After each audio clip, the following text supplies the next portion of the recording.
And some of the harshest criticism is actually coming from Trump's most fervent supporters. Even the QAnon shaman posted, "Fuck this stupid piece of shit, what a fraud."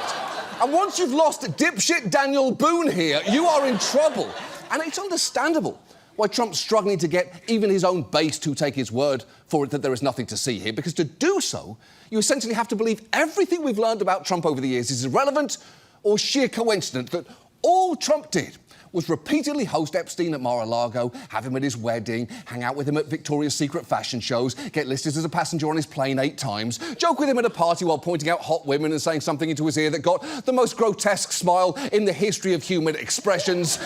Tell a reporter, "I've known Jeff for 15 years, terrific guy. He likes beautiful women as much as I do, and many of them are on the younger side," and allegedly host a calendar girl competition where, other than the 24 or so women flown in to provide the entertainment, the only guests were him and Jeffrey Epstein. You'd also have to forget about Trump bragging about his ability to grab women's genitals and claiming he could go backstage at his beauty pageants while women were getting dressed, something he was accused of doing by 5 Miss Teen USA contestants, and once remarking of his own infant daughter Tiffany that she's got Marla's legs. We don't know whether or not she's got this yet, but time will tell. Beyond that, though, there's nothing there.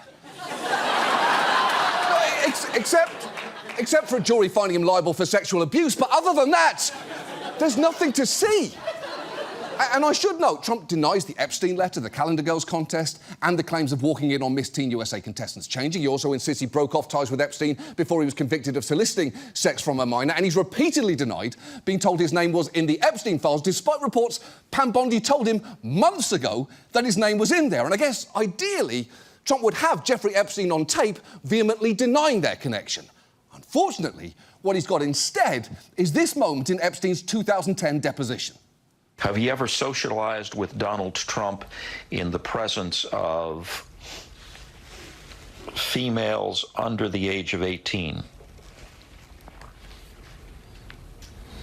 Though I'd like to answer that question, at least today, I'm going to have to assert my 5th, 6th, and 14th Amendment rights, sir. Yeah, not great. If the answer's no, just say that. Instead, Epstein started listing amendments like he was ordering off the value menu. I'll have the number 5, 6, 14, 10, 12, 3, and whichever else means I don't have to break bro code.